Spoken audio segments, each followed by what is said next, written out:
Pessoal, tudo bem com todos? Aula de Planejamento, Programação e Controle da Produção, professor Williams. Nessa aula vamos finalizar a revisão dos conceitos abordados antes do recesso escolar. Falando da base tecnológica 2, nós falamos um pouco sobre o conceito de planejamento e a sua importância dentro da organização e depois começamos a mexer com as variáveis do sistema de administração da produção, certo? É, Pensando no planejamento, nós abordamos principalmente a previsão de demanda, que é o ponto de partida para o planejamento da empresa.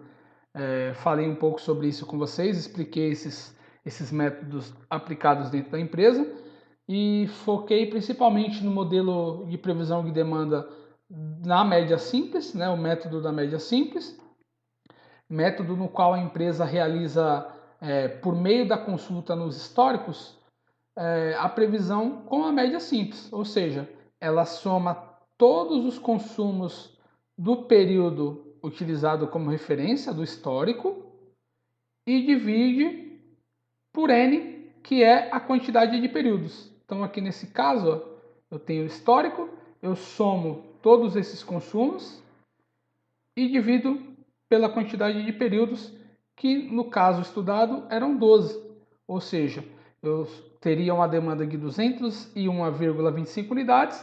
Como são produtos, eu não vou cortar um produto no meio, eu teria que produzir 202 produtos, tá ok? Só que é um modelo que fica muito desbalanceado, pensando em meses com comportamento de compra do consumidor sendo diferente. Então, falamos também do método da média móvel trimestral, método de previsão de demanda, no qual a empresa agrupa meses que o comportamento do consumidor é parecido. Então, usamos o mesmo exemplo, né, o mesmo histórico, porém aqui a empresa faz a média agrupando 3 meses em cada momento. Ó.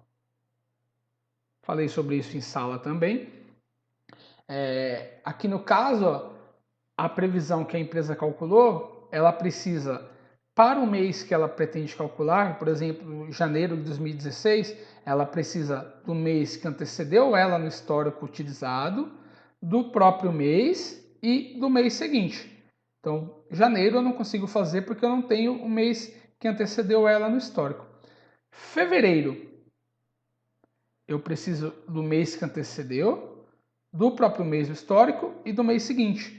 Se vocês observarem aqui em vermelho, ó, 250 mais 220 mais os 180, que é o que está aqui. Dividido por 3, como é a média móvel trimestral, 216,67.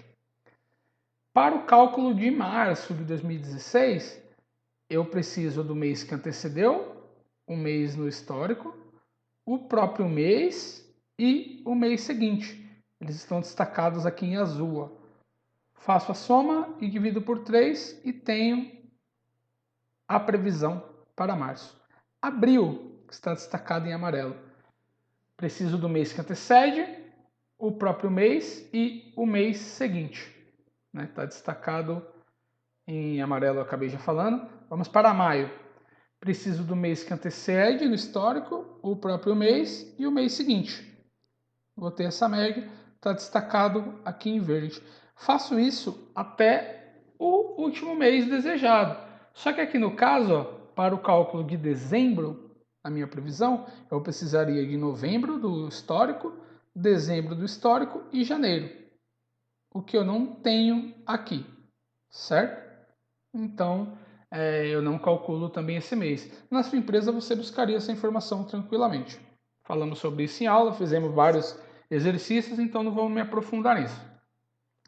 Depois falamos um pouco sobre o MRP. Né? Ali eu defini o que produzir ou comprar e agora quanto efetivamente eu tenho que produzir ou comprar. Isso porque a empresa tem no seu estoque produtos em processo, produtos acabados.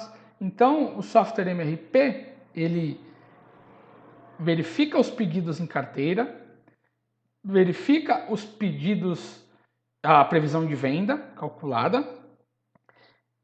Aí ela busca na estrutura do produto a necessidade de material para cada uma unidade de produto acabado, verifica quanto já existe disto no estoque e gera ordens de compra e ordens de fabricação, produção.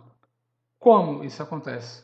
Nós vimos em sala também, eu utilizei o exemplo do apagador, né, para o quadro branco, que na minha estrutura do produto eu tenho o apagador, que é o produto acabado.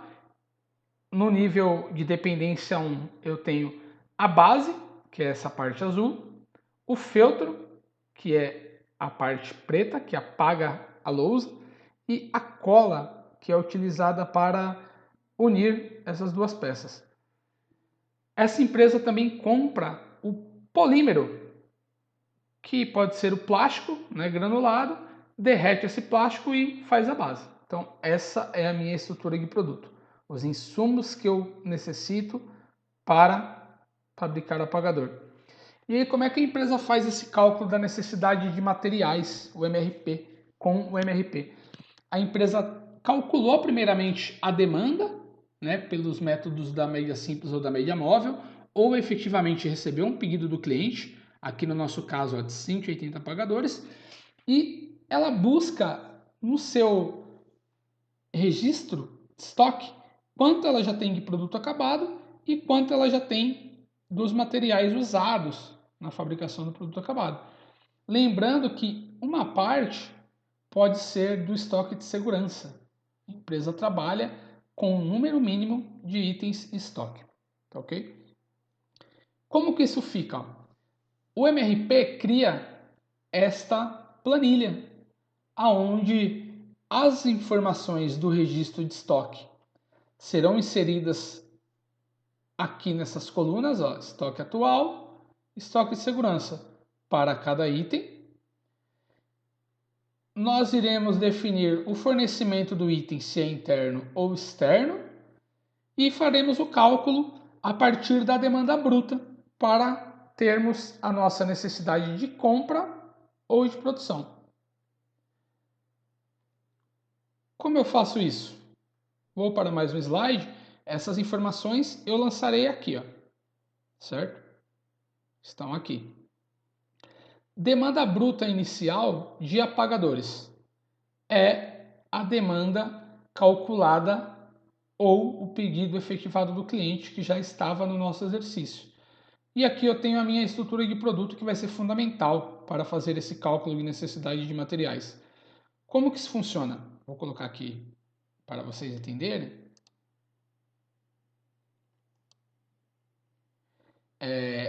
Fornecimento. Eu tenho que olhar na minha estrutura de produto. Tenho que entender que o apagador, eu olhando aqui na estrutura de produto, o apagador é meu produto acabado, certo? O fornecimento dele é interno ou externo? Ele é interno, porque eu fabrico ele dentro da empresa, agrupando estes materiais aqui, ó. Então, fornecimento interno. A base. Se eu olhar aqui na estrutura, ó, a base está aqui. O fornecimento dela é interno, porque a empresa compra o polímero azul. Ó. O polímero azul está aqui no desdobramento.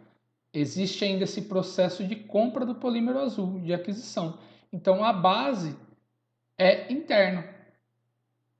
Ela é feita dentro da empresa com esse polímero azul que a empresa compra de outro fornecedor. Feltro. Se eu olhar o feltro aqui na estrutura do produto, eu não tenho nenhum processo que o antecede, nenhum desdobramento. Ó. Então, o feltro já é adquirido de uma fonte externa, ele é comprado. Então, fornecimento externo. A cola. Se eu observar a cola aqui também, ó, eu não tenho mais nenhum desdobramento. A empresa poderia comprar os itens, os materiais para fabricar a cola, mas não, ó, eu não tenho mais nenhum desdobramento. A empresa compra essa cola já pronta. Então, fornecimento é externo. E o polímero azul. Se eu olhar aqui também nos desdobramentos, não existe mais desdobramento. A empresa compra de uma fonte externa este polímero. certo? O que isso me ajuda? Se eu sei o fornecimento, eu sei se o MRP vai gerar uma ordem de compra ou uma ordem de produção, certo? Então, o que é de fornecimento interno será produzido. O resultado do meu cálculo irá para produzir. O que é de fornecimento externo, o resultado do meu cálculo irá para a compra. Então, aqui, ó, apagador, como o fornecimento é interno, eu não vou comprar nada, eu vou produzir. A base, idem, não irei comprar nada, eu irei produzir. O feltro, que é externo, eu vou ter que comprar. A cola, que é externo, eu vou ter que comprar. E o polímero azul, que é externo, eu terei que comprar. Deixa eu apagar ali que ficou um pouco estranho.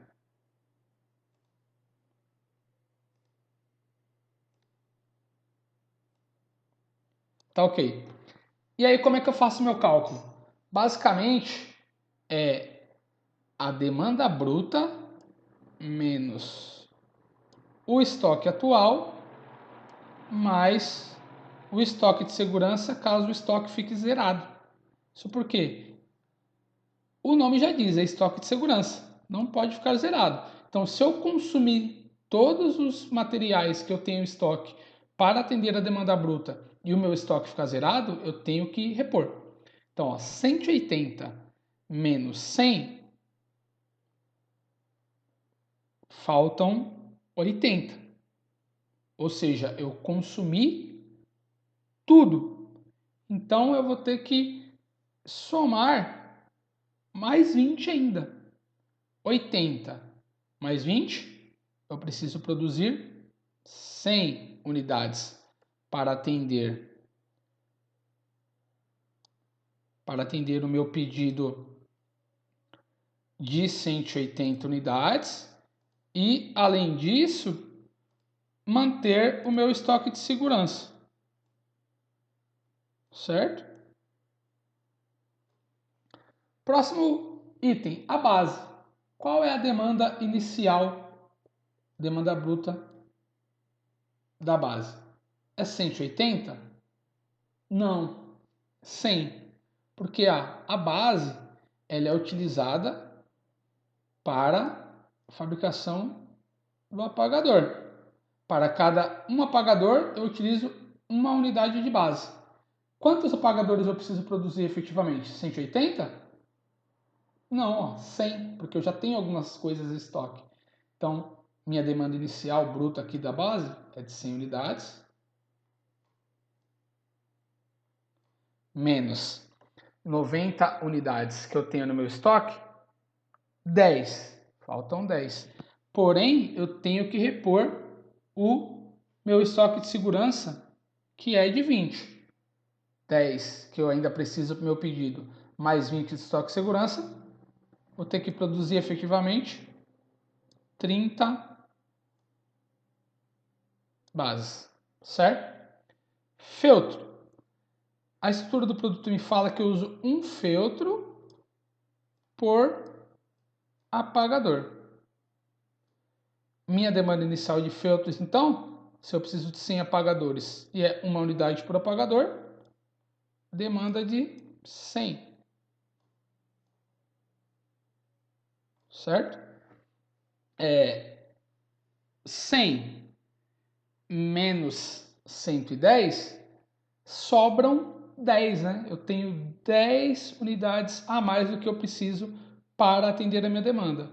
Só que o meu estoque de segurança é de 20. Para mim manter o meu estoque de segurança, eu preciso produzir mais 10 unidades. Certo?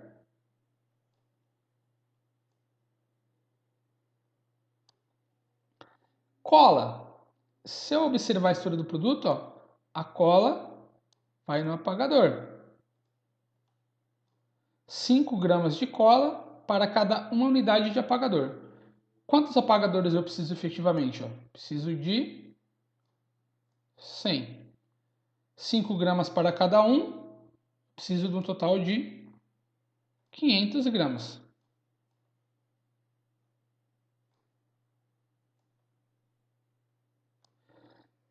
Se eu tenho 2.000 gramas, ainda estão me sobrando 1.500 gramas. Se o meu estoque de segurança é de apenas 500 gramas, eu não preciso comprar nada. O que eu tenho no meu estoque atual atende a minha demanda bruta e sobra o suficiente para manter o meu estoque de segurança. Polímero azul. Olhando na história do produto, polímero azul é utilizado aqui para a fabricação da base, sendo 200 gramas por base. Então, quantas bases eu preciso de verdade? Eu preciso de 30 bases. Se são 200 gramas para cada base, eu preciso de... Opa, deixa eu apagar aqui.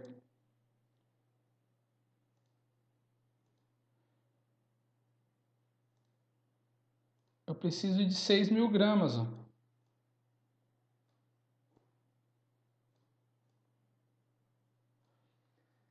Eu tenho no meu estoque atual 50.000 gramas. Então ainda me sobram 44.000 gramas.